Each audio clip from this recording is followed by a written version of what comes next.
When somebody attempts to come back into your life after repeatedly hurting you, this is what you need to know.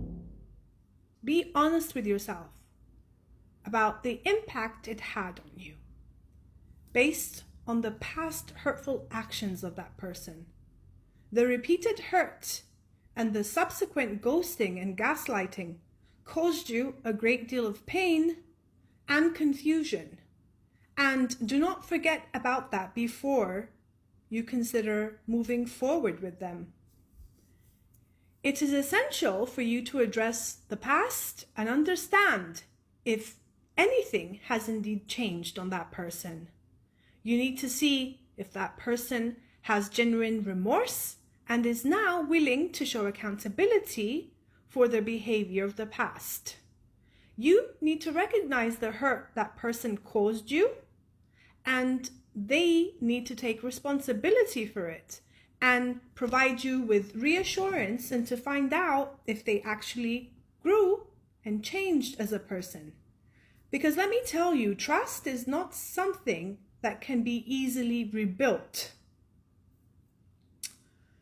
By allowing that person to come back, you need to remember the initial damage, the hurt, and the betrayal, as you will be in a very vulnerable space of reopening old wounds that are healing right now.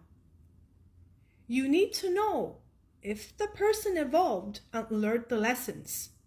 So they will need to offer you tangible proof of their growth. I don't actually see a problem for you to hear what they have to say. However, I need to emphasize, and you need to tell them, that you are healing and your well-being is the main priority. And you should not be compromising yourself for the sake of reconciling with that person. Now, if that person is serious about making amends and rebuilding the connection between the two of you, I want you to remember that actions always speak louder than words. They need to show you that they are committed to addressing the issues that led to the previous challenges.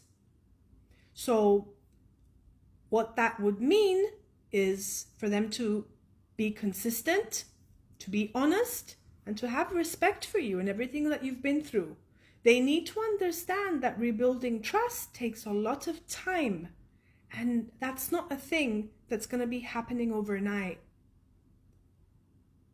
At the end of the day, the decision that you make, that you might perhaps allow that person back into your life, is always within you. You've got the choice.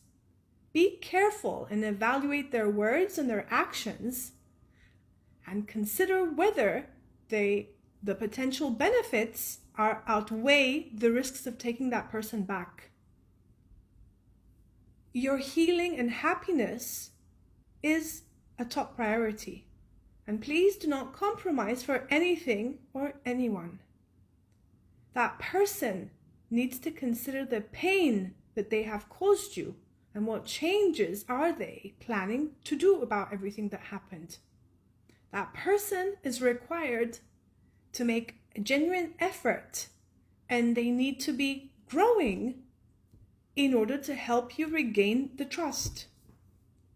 And as a side note, I want you to trust your instincts and always be cautious when considering whether to accept them or not.